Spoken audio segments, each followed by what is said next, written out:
Hi, ಎಲ್ಲರಿಗೂ ನಮಸ್ಕಾರ. ಹರ್ಷಿನಿ ಬ್ಲಾಗ್ಸ್ಗೆ ಸ್ವಾಗತ. ಇವತ್ತು ನಾನು ನಿಮಗೆ ಮ್ಯಾನಿಫೆಸ್ಟೇಷನ್ ಟೆಕ್ನಿಕ್ ನ ಹೇಳ್ಕೊಡ್ತಾ ಇದ್ದೀನಿ.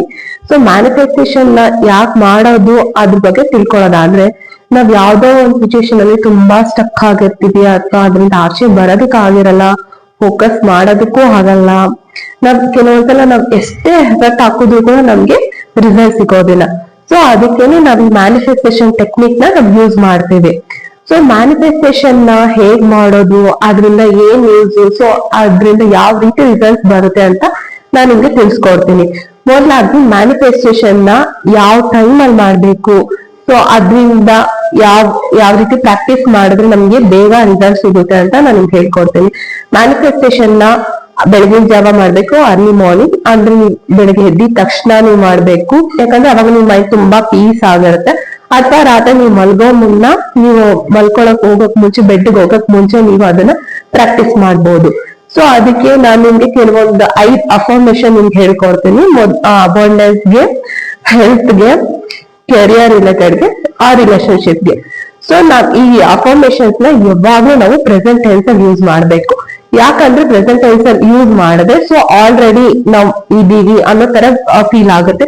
ಸೊ ನೀವು ಹಾಗೆ ವಿಜುವಲೈಸ್ ಮಾಡ್ತಾ ಇರ್ಬೇಕು. ಸೊ ಇದನ್ನ ನೀವು ಆಲ್ಮೋಸ್ಟ್ 21 ಡೇಸ್ ಸ್ಟ್ರಿಕ್ಟ್ ಆಗಿ ಫಾಲೋ ಮಾಡ್ಬೇಕು ವಿತ್ ಕನ್ಸಿಸ್ಟೆನ್ಸ್. ಬಿಕಾಸ್ ಯಾವುದೇ ಒಂದ್ ಏನೇ ಮಾಡಿದ್ರು ಕೂಡ ವಿತೌಟ್ ಎಫರ್ಟ್, ಕನ್ಸಿಸ್ಟೆನ್ಸಿ, ಡಿಸಿಪ್ಲಿನ್ ನಿಮ್ಗೆ ರಿಸಲ್ಟ್ ಬರೋದಿಲ್ಲ. ಸೊ ಜಸ್ಟ್ ನೀವು ಬರೀ ಮ್ಯಾನಿಫೆಸ್ಟೇಷನ್ ಮಾಡಿದ ತಕ್ಷಣನೇ ನಿಮ್ಗೆ ರಿಸಲ್ಟ್ ಸಿಗೋದಿಲ್ಲ. ಸೊ ಅದ್ರ ಪ್ರಕಾರ ನೀವು ಸ್ವಲ್ಪ ಎಫರ್ಟ್ ಹಾಕ್ತಾ ಇರ್ಬೇಕು. ಸೊ ಅವಾಗ ನಿಮ್ಗೆ ರಿಸಲ್ಟ್ ಸಿಗುತ್ತೆ. ಮ್ಯಾನಿಫೆಸ್ಟೇಷನ್ ಅಂದ್ರೆ ಲೈಕ್ ಇವಾಗ ನಾವ್ ಏನ್ ಅನ್ಕೊಂತೀವಿ ಅದನ್ನ ನಮ್ ಯೂನಿವರ್ಸ್ ಪ್ರೊವೈಡ್ ಮಾಡುತ್ತೆ. ಸೊ ಇದನ್ನ ಮಾಡೋದ್ರಿಂದ ನಮ್ಗೆ ತುಂಬಾ ಯೂಸ್ಫುಲ್ ಆಗುತ್ತೆ. ಸೊ ಅದು ರಿಸಲ್ಟ್ ಬೇಗ ಸಿಗುತ್ತೆ. ಸೊ ಅದನ್ನ ಹೇಗ್ ಮಾಡೋದು ಅಂತ ನೋಡೋಣ ಬನ್ನಿ. ಮ್ಯಾನಿಫೆಸ್ಟೇಷನ್ ಮಾಡೋದಕ್ಕೆ ನೀವು ಬ್ಲೂ ಪೆನ್ ಯೂಸ್ ಮಾಡ್ಬೇಕಾಗುತ್ತೆ. ಯಾಕಂದ್ರೆ ನಾವು ಪಾಸಿಟಿವ್ ವೈಬ್ಸ್ ನ ಅಟ್ರಾಕ್ಟ್ ಮಾಡೋದ್ರಿಂದ ಸೊ ನೀವು ಬ್ಲೂ ಪೆನ್ ನ ಯೂಸ್ ಮಾಡೋದು ನಾನು ನಿಮ್ಗೆ ಸಜೆಸ್ಟ್ ಮಾಡ್ತೀನಿ. ಸೊ ಬ್ಲಾಕ್ ಪೆನ್ ನ ನೀವು ಯೂಸ್ ಮಾಡಬೇಡಿ. ಮ್ಯಾನಿಫೆಸ್ಟೇಷನ್ನ ನೀವು ಈ ರೀತಿ ಒಂದು ವೈಟ್ ಪ್ಲೇನ್ ಪೇಪರ್ ಅಥವಾ ಒಂದು ಪ್ಲೇನ್ ಬುಕ್ಕಲ್ಲಿ ಕೂಡ ಬರಿಬೋದು. ನೀವು ದಿನ ಈ ರೀತಿ ಕಂಟಿನ್ಯೂಸ್ ಆಗಿ ಟ್ರೈ ಮಾಡ್ತಾ ಇದ್ದರೆ 21 ಡೇಸ್ ಖಂಡಿತ ನಿಮಗೆ ರಿಸಲ್ಟ್ ಸಿಗುತ್ತೆ. ಸೊ ನೀವು ಅನ್ಕೋಬೋದು ಬರೆಯೋದ್ರಿಂದ ನಮ್ಗೆ ಏನಾದ್ರು ನಿಜವಾಗ್ಲೂ ನಮ್ಮ ವಿಶಸ್ ನಿಜ ಆಗುತ್ತಾ ಅಂತ. ಖಂಡಿತ ಆಗುತ್ತೆ. ಬಟ್ ನಿಮಗೆ ನಿಮಗೆ ಅದರ ರಿಲೇಟೆಡ್ ಆಗಿ ನಿಮ್ಗೆ ಯಾವ್ದಾರ ಒಂದು ಆಪರ್ಚುನಿಟೀಸ್ ನಿಮ್ಮ ಕಣ್ಣೆದ್ರಿಗೆ ಬರುತ್ತೆ. ಲೈಕ್ ಯಾವ್ದಾರ ಒಂದು ಬ್ಲಾಕೇಜ್ ಆಗಿರೋದು ನಿಮಗೆ ರಿಲೀಸ್ ಆಗುತ್ತೆ. ಸೊ ನಿಮ್ಗೆ ಆ ಆಪರ್ಚುನಿಟಿ ಬಂದಾಗ ನೀವು ಯೂಟಿಲೈಸ್ ಮಾಡ್ಕೊಳ್ಳಿ. ಸೊ ಈ ಮ್ಯಾನಿಫೆಸ್ಟೇಷನ್ನ ನಾನು ಕೂಡ ಟ್ರೈ ಮಾಡಿದ್ದೀನಿ. ಸೊ ನನ್ನ ಲೈಫಲ್ಲಿ ಕೂಡ ತುಂಬ ಚೇಂಜಸ್ ಆಗಿದೆ. ಸೊ ಅದಕ್ಕೆ ನಾನು ಇದನ್ನು ನಿಮ್ಮ ಹತ್ರ ಶೇರ್ ಮಾಡ್ಕೊಬೇಕು ಅಂತ ನಾನು ನಿಮ್ಗೆ ಇದನ್ನ ಹೇಳ್ಕೊಡ್ತಾ ಇದ್ದೀನಿ. 5 ಅಫರ್ಮೇಶನ್ ತೋರಿಸಿದ್ದೀನಿ.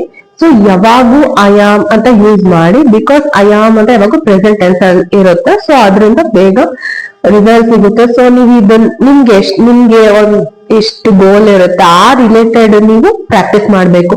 ಅಂದ್ರೆ ಓನ್ಲಿ ಪಾಸಿಟಿವ್ ವೈಬ್ಸ್ ಮಾತ್ರ ನೀವು ಪ್ರಾಕ್ಟೀಸ್ ಮಾಡ್ಬೇಕು. ಯಾವ್ದೋ ನೆಗೆಟಿವ್ ಇದಕ್ಕೆಲ್ಲ ಪ್ರಾಕ್ಟೀಸ್ ಮಾಡಂಗಿಲ್ಲ. ಸೊ ನಿಮ್ ಕೆರಿಯರ್ ರಿಲೇಟೆಡ್ ಆಗಿರೋದು. ಸೊ ನೀವು ಯಾವ್ದು ಲೈಕ್ ಅಬೌಂಡೆನ್ಸ್ ಅಥವಾ ನೀವು ಯಾವ್ದೋ ಒಂದು ರಿಲೇಟೆಡ್ ಅಲ್ಲಿ ನಿಮ್ಗೆ ವಿಷಸ್ ನಿಮ್ಗೆ ಅದು ನಿಜ ಆಗ್ತಾ ಇರಲ್ಲ. ಸೊ ಅದ್ರ ರಿಲೇಟೆಡ್ ಆಗಿ ನೀವು ಈ ಮ್ಯಾನಿಫೆಸ್ಟೇಷನ್ ಟೆಕ್ನಿಕ್ ನ ನೀವು ಟ್ರೈ ಮಾಡ್ಬೋದು. ಕಂಟಿನ್ಯೂಸ್ ಆಗಿ 21 ಡೇಸ್ ಮಾಡ್ಲೇಬೇಕು. ಸೊ ಆಫ್ಟರ್ 21 ಡೇಸ್ ನಿಮ್ಗೆ ಖಂಡಿತ ಸ್ವಲ್ಪ ಅದು ಚೇಂಜಸ್ ಬರುತ್ತೆ. ಸೊ ನೀವು ಎಲ್ಲಾರು ಈ ಮ್ಯಾನಿಫೆಸ್ಟೇಷನ್ ಟೆಕ್ನಿಕ್ ನ ಟ್ರೈ ಮಾಡಿ.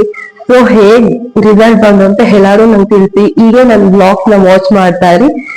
ಧನ್ಯವಾದಗಳು. ಈಗ ನನ್ನ ಚಾನಲ್ಗೆ ಎಂಕರೇಜ್ ಮಾಡ್ತಾ ಇರಿ. ಶುಭ ದಿನ.